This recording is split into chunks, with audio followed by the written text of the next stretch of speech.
Inscryption is an amazing card game that is the perfect one to challenge run, since most combats are going to be the same, save for some smaller details like the positioning of cards, so we're going to try to theorycraft and beat the entire game without taking Damageish. But what do I mean by that exactly?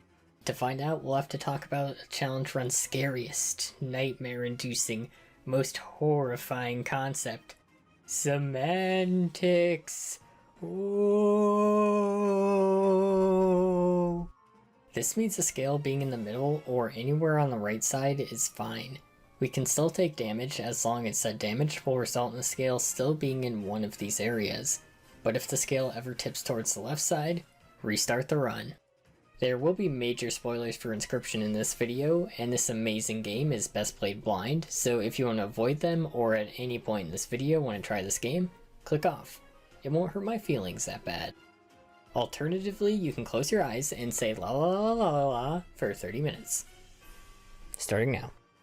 This game has 3 acts with similar cards, fights, and mechanics, but the differences will be amplified even more in this run. Act 1 is the second hardest act in this challenge. The worst part about this one is we have to go through it 3 times to progress the game. Let me explain. The first run of Inscryption is different from the rest of Act 1. You can tell since after beating the game, you have the option to go back to your first run or second run. On this first run, things are a lot less random. You are always given the same items without being able to choose between 3, you get the same options for cards, and the combats are the same. During a normal playthrough, you're expected to lose this run, but winning or losing has no effect on progression. But since losing would require taking damage, we're going to win on our first run. The first map is always the same, so our first card choice is always between the adder and the cat. The cat sigil is going to be a lot more useful and proactive, so I pick it and we're given our pre-selected items. In the first real combat, we have to get a bit lucky and open with the stoat. The first act has an important mechanic we'll be exploiting most of the time, where you always open with a squirrel and a one-blooded card. For now, we just need to play the stoat in the open lane to get damage on the boss turns 1 and 2, since after that he summons a bat that flies over our cards and has 2 attack to put the scale back in the neutral position. It only has 1 health though, so the stoat can take it out next turn. From there, we just try to finish the combat with as much overkill damage as possible, since each point of overkill gets us 1 tooth. Which is the currency in this game. Not weird. The next 2 card options are always Wolf Cub or Sparrow. Wolf Cub is easily the best option here since it evolves into a 3-2 wolf after surviving your opponent's turn. Right after that is a Sigil Extractor that not only will remove a card from your deck, which is really good in a card game, but also puts a sacrifice card sigil on another card to increase the consistency and power of the deck. I move the Many Life Sigil onto the stoat since we want to open with him for damage and to summon more cards. This will come in handy right away for the next combat since Leshy starts with 4 damage and you can't even block it since his cards have the Flying Sigil. We can summon the stoat and use one of our squirrels in a bottle to summon a wolf to give us a total of 4 damage too. After the scale's back at neutral, we can clear his cards and win on the following turn. Then we encounter one of 2 scripted losses in this game, so unfortunately all we can do is minimize our scale damage. Since even if we try to deal 4 or more damage, Leshy will summon a field full of bears, and remember that everything being scripted before this means we can't possibly make a deck to counter this. The reason 4 damage triggers this instead of 5 is because then you can win on your next turn with Pliers, which tips the scale 1 damage to the right. So yeah, they thought of everything. The reason you have to lose here is that this is a candle tutorial that demonstrates that you have 2 candles per map and each represents 1 life. It also introduces the mechanic of standing up. What's next, Stuttering Grass? While we're up, we can grab things and complete small puzzles for rewards. All we can do on our first run is blow out a candle and change the clock to 11 for a ring. Then we get to our first campfire, which usually randomly has the option to increase health by 2 or attack by 1, but this one always increases attack, so we power up our stoat to make it even better on turn 1, which helps with the first boss. These have 2 phases, so we have to beat them twice. The first phase of the Prospector isn't that threatening with our powered up Stoat, and we can just draw from our deck until he loses to it. He always kills our cards and replaces them with unsacrificable gold nuggets, which is another reason not to summon many cards in the first phase. We have enough room to simply summon a wolf for the victory.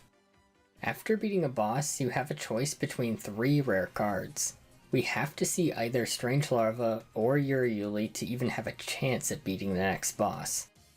Even then, Strange Larva will likely make us lose, since it takes 2 turns to evolve into a 7-3 with flying, but before that it's a 0-3, which not only is a do-nothing card for those turns, meaning we likely have to sacrifice scale damage tipping our way, but it's also a 1-cost card, so we'll open with it instead of the Stoat to decrease our odds of winning even more.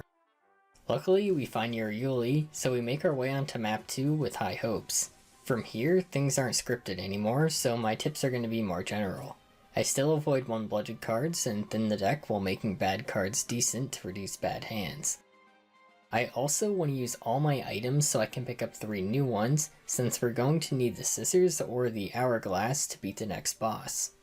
We also encounter a mandatory trapper who puts a near useless rabbit pelt into my deck, and I can choose to spend my teeth on other pelts if I want. In this case, I decide to buy a golden pelt and a wolf pelt since the trader is only 1 combat away. The first item spot I go to offers the hourglass, so I don't have to worry about going to another one, and pick up 2 goats which synergize with my deck very well. The last basic combat of the map showcases another important part of our general strategy, in that we should always try to maximize our damage to prepare for upcoming summons from Leshy. So instead of putting the Stoat in front of the egg to kill it next turn, I put him in front of the Kingfisher since he flies over the Stoat and hides on my turn for the Stoat to attack directly, while blocking this lane from summoning any other opposing cards. This pays off since on the next turn, Leshy will summon another Sparrow, which would have lost me the run had I not played it this way. I can just use one of my extra goats to get 2 cards out this turn and keep the battle in my favor. It's worth noting that we could have also just used a goat on my first turn, but I also don't want to waste items if they aren't necessary. Once we make it to the angler, we have to stall until we draw and play Uriuli. For the first 2 turns, I can stall with my 2-attack Stoat against his 2 1-attack Kingfishers. The angler also steals the most recently played card every other turn, so for that, just play a squirrel as usual. But once he has 3 damage on board, things get a little more complicated, since if you block an attack with a squirrel, he'll steal something else instead. I can just place a squirrel in front of the frog to block 1 damage, and then play another squirrel in front of a Kingfisher for him to steal and equalize our damage again. Now we can draw 1 card from our main deck and then 1 squirrel to keep him in the loop of stealing a squirrel while we find Uriuli. Even if we run out of squirrels by the time we draw Uriuli, we had a goat in a bottle to summon him too. Fortunately, we drew him early so we can save the goat, but we'll still need the hourglass to skip his turn since phase 2 will summon 8 hecking bears! Since we use the hourglass, Uriuli kills 1 bear and the angler is obligated to pass so he doesn't summon the bear behind it, and we can attack directly for 7 damage to finish the fight. I run into an item space right away and unfortunately don't get offered scissors or the hourglass, so I probably should have used my black goat on the boss, but we'll run into another item space later. Black goats are still useful in regular combat since it synergizes so well with Child 13 and we can prevent combats where Leshy would otherwise overwhelm us. Since our next boss fight is against the Trapper, Moosebuck and Elk are really good with their movement sigils, so I picked them up along the way. We ended up needing the second goat too since Leshy did the classic Turkey Vulture and Mole combat. Fortunately, we can block the next card by attacking in the same lane it would summon in, for the mole to jump in front of the attack and buy us enough time to win. Leshy decides to give us one of the worst combats again, so we're down another item. The Moosebuck pays off right away against the Trapper since it kills 1 strange frog while blocking an attack from another. Next turn it kills that one and blocks a bullfrog to mostly pacify this fight to allow me to draw Uriuli and enough cards to sacrifice for it. The leaping traps have the unique property of preventing overkill damage from damaging a card behind it, so if my Moosebuck attacks here, I'll be forced to take damage from the adder. Instead, I can sacrifice the moose and summon a wolf in a lane with a leaping trap, so I don't advance to the next phase yet. We can use the pelts here since the second phase is replaced with bears. Now we can summon your Yuli and use the scissors on the bear in front of him for the 7 damage direct attack. We'll pick up more items since we only have one fight left, and the ring we picked up allows us to always pass the ring trial. We're looking for the boon that lets us draw twice, and or the boon that lets us pick which card we draw each turn, and this time we only get to draw twice, but that's still really good. The final fight is 3 phases, but the first and second one are the scariest, since Leshy summons a lot of strong cards in the first, and after 2 turns pass in these phases, he'll use a previous boss mechanic and it always starts with the Prospector's attack that kills all my cards and replaces them with gold nuggets. We can cut the Mole Man who blocks attacks and end the phase with a Wolf and Child 13.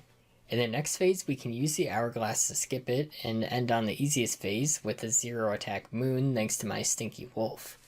That sounded weird. This phase is the easiest either way since he no longer copies previous boss gimmicks and only has 1 attack even if it attacks all my cards. We also have Poison to style on Leshy even more. That completes Act 1's first run. It doesn't matter how many times you beat Leshy right now, I tested by winning like 18 times in a row, and nothing. The second run introduces the Bone mechanic and Knife, which is a necessary item for progression since it lets us replace our eye with Magnificus's eye to reveal the answer to a puzzle. It's also one of those puzzles where even if you know the right answer, it doesn't work until you're told it, unfortunately. And Magnificus's eye never spawns until you've lost at least 1 run after the first one.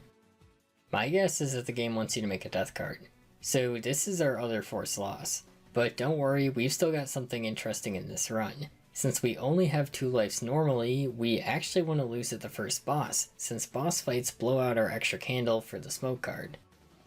I slightly misplayed in the first fight since I forgot to use all my items to potentially find better ones ahead. After that we can do some more puzzles by standing up to better prepare for the next run. We pick up the stink bug, blow out another candle, and complete some puzzles without picking up the first 2 rewards yet since you can only pick them up once, and ants suck without a dedicated deck to them. The caged wolf is needed for progression, and the squirrel totem is amazing in the next run.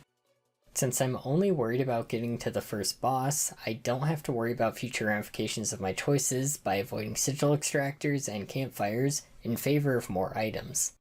The opossum in our starter deck and coyote we're coerced into picking up makes our deck in this run pretty bad, so we are relying on items pretty heavily in general for blocking attacks, or even using the hourglass for a little damage and extra draw. This makes our deck awful, but we made it back to the Prospector.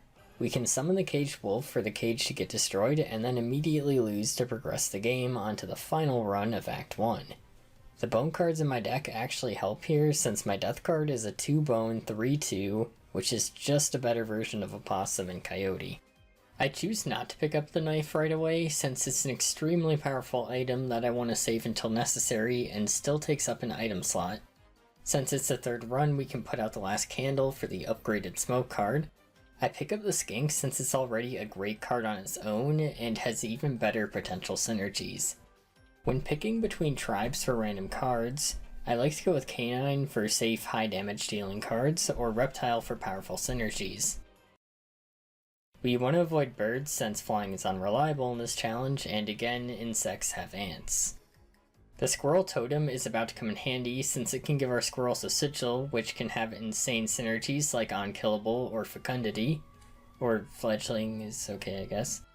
I get really unlucky with my totems, where after 4 totem spaces, the best synergy I have is Stinky Canines. Luckily, I do find my death card though. Greater Smoke is an amazing card for boss fights, as it's a free 1/3. For the Prospector specifically, it survives an attack against Coyote and takes it out to help us not get overwhelmed. For a rare card, we don't have to pick Strange Larva since the too soon mechanic won't trigger this run, and we can just pick Mantis God. Always pick Mantis God. I mean, not really. It's just the meme. Like, sometimes he's not the pick. But like, so he's pretty good though. We immediately get the option to pick an unkillable card and extract its sigil onto something else. I picked the skink since its tail will also inherit unkillable once he sheds it. And here's some rare footage of Bullfrog being useful. After visiting the Trapper and adding 2 dead draws to my deck, I decide to pick up the knife in case this puts me in a bad spot since it tips the scale 4 spaces to the right, but again I'll try to save it until it's necessary. I'm also able to put Unkillable on Mantis God so I can play him in any situation without worrying about losing him, which turns him into an auto win in most basic combats regardless of the situation. At the trader I pick up another wolf to combine with another one at the next stop, and Mantis God. Always pick Mantis God. Greater Smoke comes in very handy for the Angler fight now that our deck is full of 1-blooded cards and the Stoat only has 1 attack. Stalling buys me enough time to draw my 6/4 wolf, who I can summon after the second phase of the fight starts to avoid the shark mechanic entirely. I get into a combat that is finally going to require one of my panic buttons, since the 2 closest lanes to the bell are blocked right after I pick up and draw my card that gets more attack when next to the bell, and I can't make my skink lose his tail. Ultimately, I choose to use the Angler's Hook since it's more situational than the knife, and I'm in a position where I can win after using it. Then I get into a combat where I know I'll be overwhelmed if I wait, so I use a Squirrel in a Bottle turn 1 to deal 4 damage, and since the Bell Tentacle I had to pick up has Waterborne, it hides on my turn so the scale tips close enough that my next turn I'll lose unless I use my fan to give my cards flying. That's why we don't mess around when we know Leshy's gonna summon more cards. For the Trapper, I not only have to use the knife, I have to use the knife so I can actually finish the act. It lets me stall in the first phase and get pelts, which we'll need for the second one. Looking back at it, I slightly misplayed by not using Mantis God to get an extra pelt before the phase transition, since I could have drawn a Squirrel to summon him again. Either way, I can take 3 cards from him that would block attacks, especially his Bloodhound, who would have jumped in front of attacks to stop me from winning for lethal. Am I the only one who thinks it's kind of funny that Leshy prioritizes giving you a rare card over a new eyeball after using the knife in a boss fight? Since we lost the second run, we're offered Magnificus's eye. Now we can pick up the film roll and prepare for the final boss. I restock on my items, and again I only get 1 boon and even the same one to draw twice. Once again, our best chance of winning this fight before getting overwhelmed is by beating phases 1 and 2 in our first 2 turns to avoid the Prospector killing all of our cards. That being said, I definitely should have searched for my 6/4 Wolf or Triple Strike 2/2 Cub to kill the Mole Man turn 1, and block the Amalgam's attack with the Squirrel to advance phases on the following turn with my direct attacks, since that skips his turn to delay the Prospector. But I went with something much more convoluted.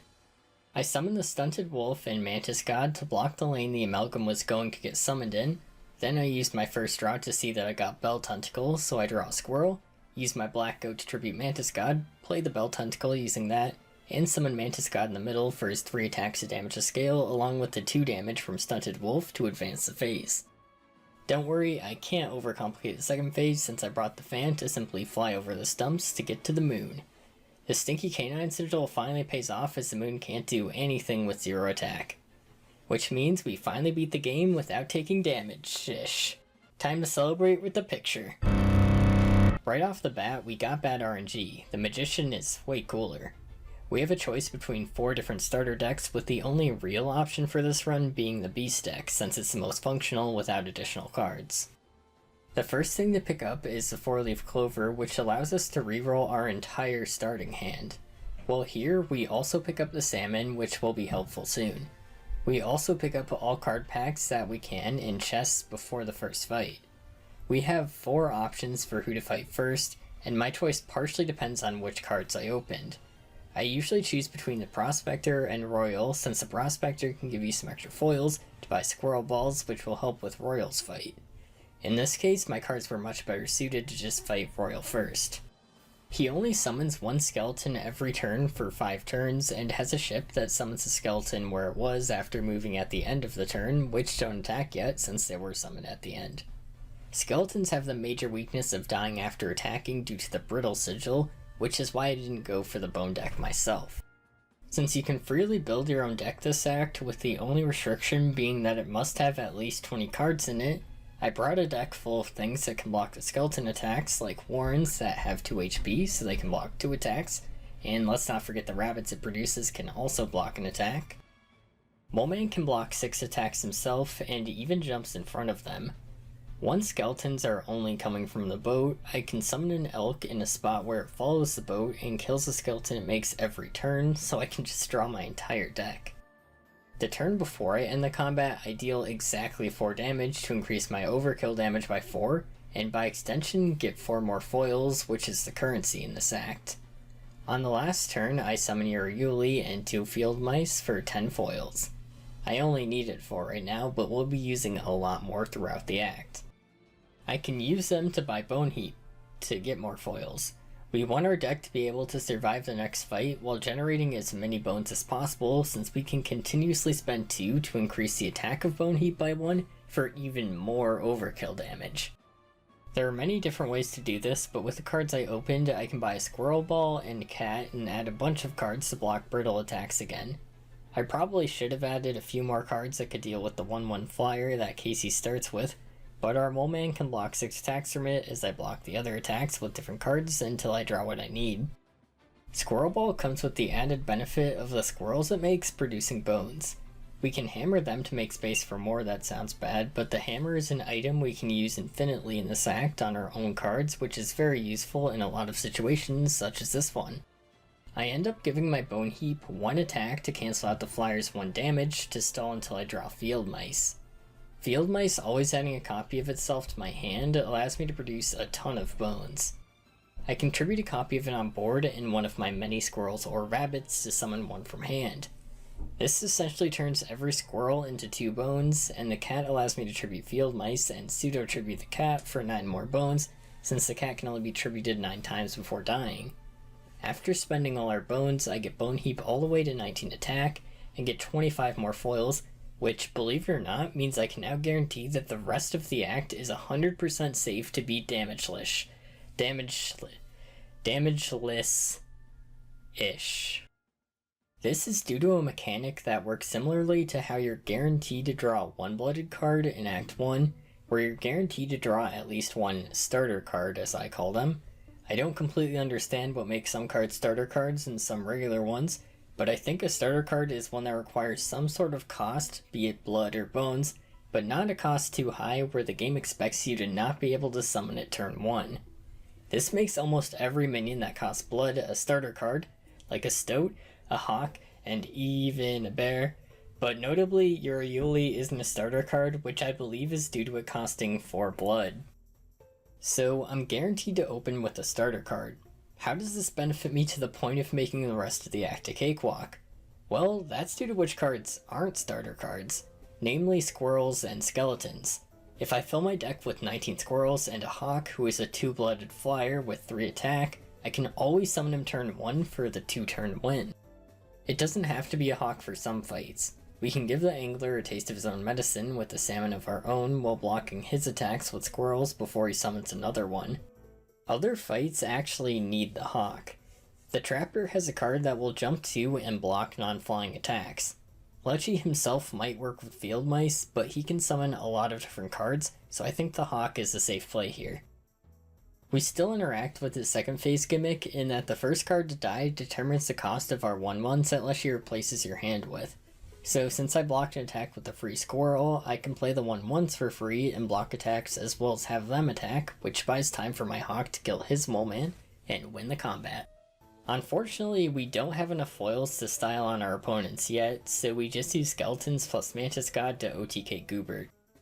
Beating this fight does, however, give me a way to safely farm as many foils as I want, since there's a training dummy you can infinitely refight in the next room. It's no secret that Ouroboros has the unique mechanic where once he returns to your hand due to unkillable, he gains +1/+1 indefinitely. We can speed up this process with Pharaoh's Pet, who, unlike the cat, actually can be sacrificed forever and counts as 3 blood. Just summon him and sacrifice him for Ouroboros, hammer Ouroboros, and repeat to make him as big as you want. I like to stop around 65 to 70, so every time you refight the dummy, you get at least 60 foils. This gives us all the foils we could ever need, and it's a safe spot to put 2 opals together, which we'll use to get the Bone Lord's boon that starts fights with 3 bones. We can now officially do funny strats instead of summoning a huge Ouroboros turn 1 at every fight. Some of my favorites include starting with Heracle and Sentries to stall until drawing Uriuli. using a deck full of only skeletons to beat Magnificus, since his gimmick is changing sigils into magic-based ones, which means it gets rid of Brittle. Grimoire's Fight, where the 3 bones we start with allows Tomb Robber to give us infinite skeletons and sacrifices for field mice to continuously be summoned, and the copy it adds to hand means we'll be able to summon a 2/2 field mice, as well as the free 0/1 copy she returns to hand for phase 2. PO3's Fight is really weird because having a deck full of the starter card Draugr and a 1-of Sentry, which isn't usually a starter card, actually forces it to be one. Placement is extra important in this fight due to PO3's gimmick where the conveyor belt moves all cards clockwise at the end of his turn. The Sentry must start in the second column, and I break my Draugr with the hammer to attack with the skeleton inside turn 1. It's important to note that blocking an attack with the Draugr on the left causes a skeleton to go to PO3's side, so I have to avoid that. I break and stall until PO3 is out of cards, using some of his to my advantage once they reach my side. Now that he's out of cards, I can take advantage of his other gimmick. He copies my highest statted card, and by attacking with the skeleton, it breaks, leaving only the 0/1 Draugr for him to copy. I can now use the harmless cards he copied once they reach my side of the field for the victory. We can style on PO3 one last time by bringing the Stoat as my starter card to beat the game. Thanks for watching. I'm a spooky ghost now, so I'll haunt you or something if you don't like, comment, and subscribe. Ooh. Thanks Monster for the end screen, loving the comic style, and oh my goodness, is that everyone's favorite side character barely out of book 3, and oh my gosh, ladies and gentlemen, a real treat. The start of Act 3 is where I set the only checkpoint of this challenge, just because the first fight is entirely up to RNG, since I have no control over my deck and don't have any items. It takes like 5 hours to get here, and that's without resetting before getting here, but don't worry, I still found the safest strats that I could. The first combat has PO3 open with the 49er who moves lanes at the end of his turn. Since this act uses the energy mechanic, we can't do much for a couple of turns, which is what makes this act so scary. We can only place an empty vessel and hope 49er blocks one of the 2 cards PO3 will summon next turn. Unfortunately, on my first run, he didn't, so I lost. On the next run, 49er blocked the Explode bot. You usually want to block the next 49er attack with an energy bot that you always draw, since this act has a mechanic that you always start with a 2 or 1 energy minion in your opening hand. The energy bot gives us 1 energy right away, so we can play the other empty vessel to block another 2 attacks. Next turn we want to play whichever one of our 3 energy cards we draw and another empty vessel. In this attempt I deal 1 damage to an open lane so as to mitigate the flyer's 1 damage. The position of the Explode bot can be important, and since it will only kill the 49er when it dies, I have to block the Automation's attack with my Sniper bot, but can use its attack to kill the Explode bot and 49er. I can easily win from here, but once again I want as much overkill as I can get for Robobucks this time, so I block attacks with empty vessels until Shield bot puts PO3 1 damage away from losing. I can play my Double Gunner for his 2 attacks and 4 Robobucks. We're then faced with an important decision about which of the 3 cards I want to add to my deck. How about none of them? All additional card pickups are completely optional unlike Act 1, and there's a little known thing about card games in that the less cards in your deck, the more consistent it is. With the 4-card deck, we can guarantee that we draw our entire main deck on the second turn. We'll be changing our deck as the act progresses, but for now, we skip any card pickups. There is still something important to pick up now, an item that refills all of our energy, which is about to be needed to get through the next combat. We always want to start it by placing our empty vessel on the rightmost spot, since anywhere else it's either useless or dies to the explosion of the broken bot that we start with. With the battery, we can get our play started as soon as turn 2, since we play the energy bot and refill our energy, which allows us to play a 3-cost card. After playing the shield bot, I play my sniper bot behind the opposing broken bot, since as long as I don't hit it myself, it won't explode. I'm now in a completely safe spot where I can get another 4 Robobucks. The next pickup allows us to choose between 3 sigils to give any of our cards. I choose Stinky since it can potentially help with 1 fight down the line. The next combat is completely free since his biggest threat only becomes one when you damage him yourself. And I made it to the first waypoint, which recharges my items anytime I walk back to it. This is important since after picking up all Robobucks on the ground and doing overkill damage, I still need to buy an item from the shop and at a minimum give my energy bot 3 more sigils before progressing.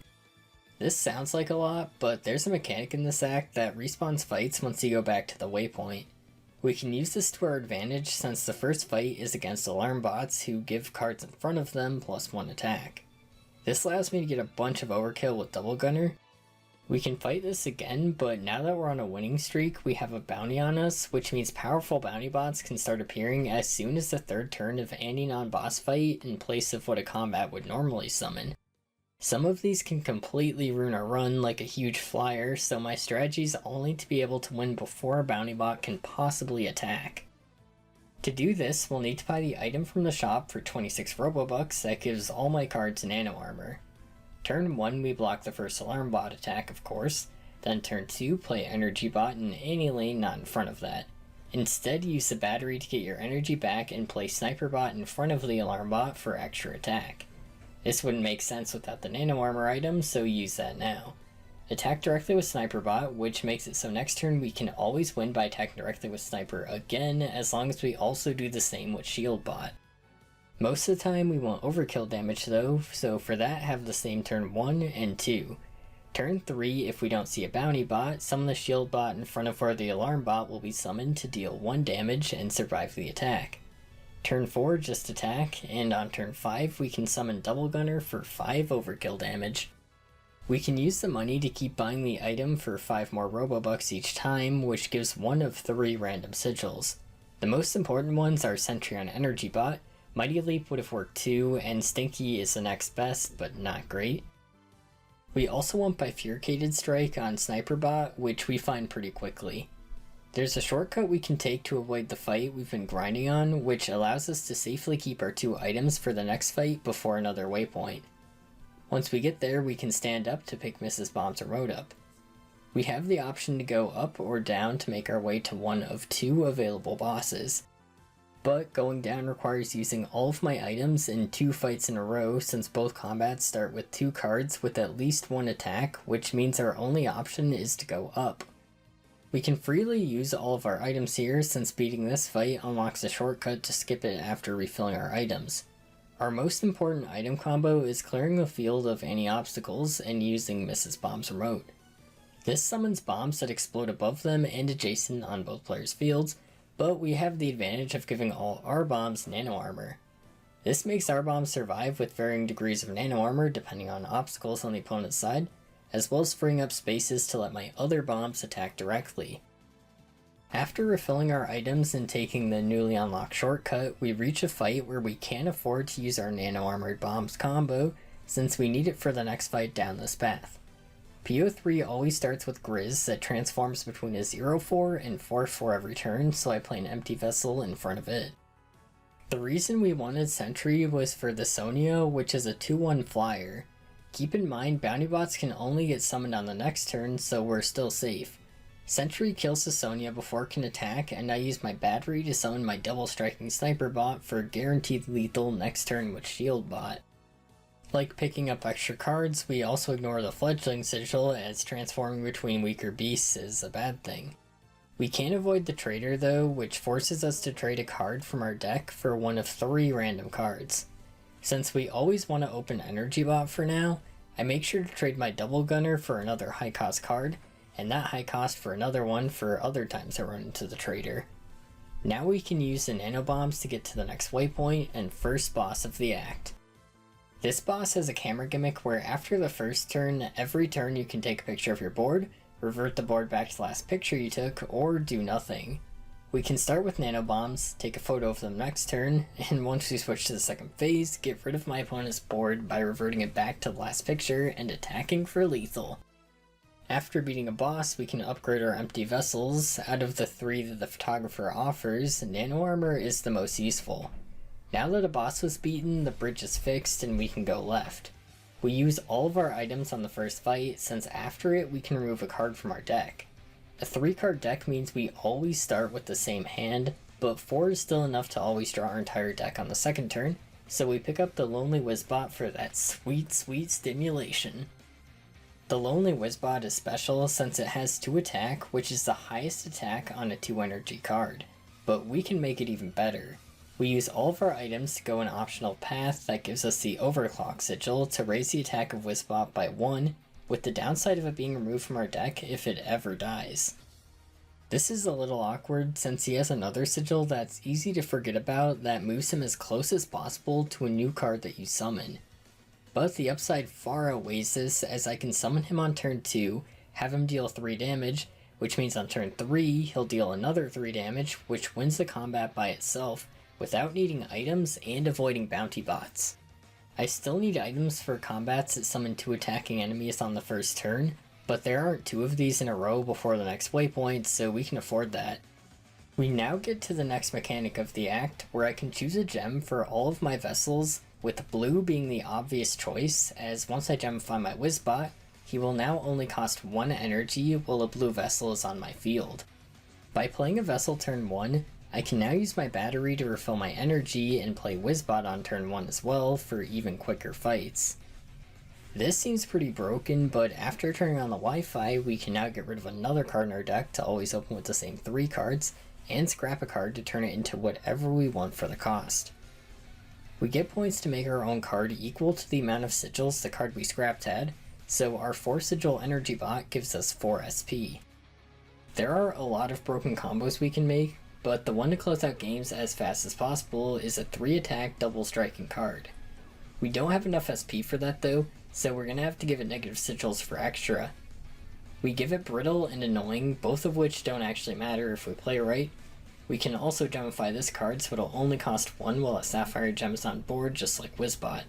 Summoning the Good Thing TM turn 1 with our battery instantly wins all basic combats before the next boss. Said boss has us deciding a gimmick for it, which we'll also be doing for a second phase. I wasn't entirely sure how to approach this to minimize RNG at first, but I found that giving his cards nano armor never matters, so do that for both phases. We can just attack twice with Wizbot for the first phase. He summons explosive cards in front of mine for the second, and we can't lose Wizbot yet, so give him nano armor or move him with the Good Thing TM to finish the fight casualty free.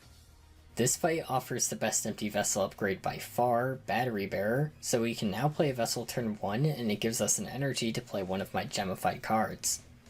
Now that no basic combat can beat us, we make our way to the next boss.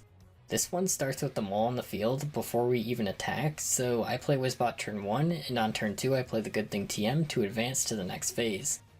Golly's gonna start it with another mole, but we get to make our own card again. I make the same card as before, but this time with flying to go over the mole. The one downside is if someone else was fighting this boss at the same time, my card could go to them. If they won with my card, it counts as me winning though, so it's a small but completely avoidable risk if you just turn off the game's connection to the internet, which I obviously banned and totally didn't just forget to do. Either way, I got my own card and proceeded to win with it. The 2 combats that would have both required nanobombs are easily dealt with now, so we make our way to the final boss of the act. This one has an entire file gimmick where bigger files on your computer or files that are older help you with the fight, but we don't have to interact with that at all, so just use the Good Thing TM turn 1 to beat the first phase. For the last one, just use Wizbot nanobombs for the final victory of the act. I guess the whole world is cursed now or whatever, but I finally beat the game. Oh, come on! We only need to fight Cremora once outside of her boss fight. Just play a skeleton turn 1 to mitigate the flyer's 1 attack, draw from your skeleton deck turn 2 to kill it, and rack up bones with Gravediggers to play Frankenstein as early as possible. Then we have the most interesting fight of the entire challenge. We're gonna have to avoid cannons while doing a backflip and beating Cuphead without shooting, dashing, special, EX moves.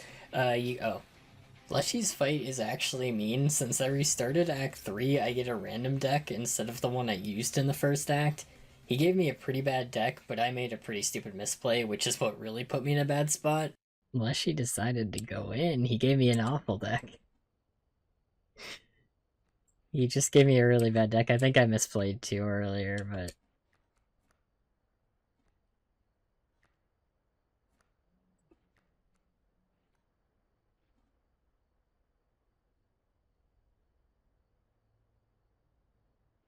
I mean, is this like turn-based? Yeah, okay. Because I was like, it's gotta disappear, right? I was gonna place a squirrel to block. Alright. Lest she giveth, lest she taketh away.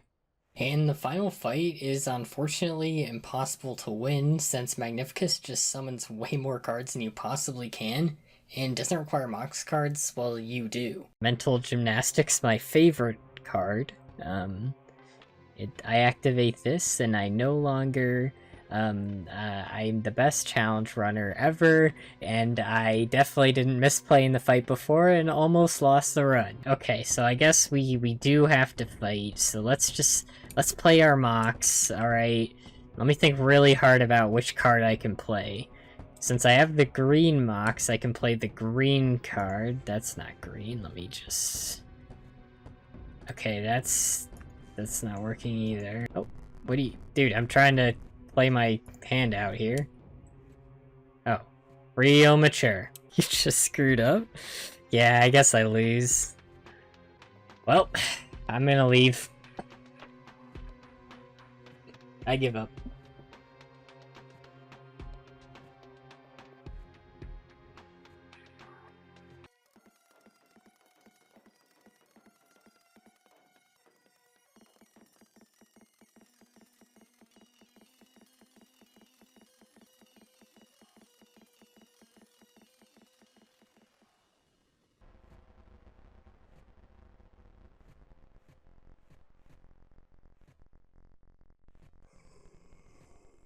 Guys, I took a good long look in the mirror myself, and I thought to myself, you know what?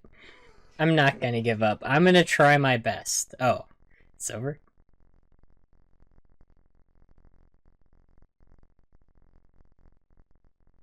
Ew, who is that? That's gross.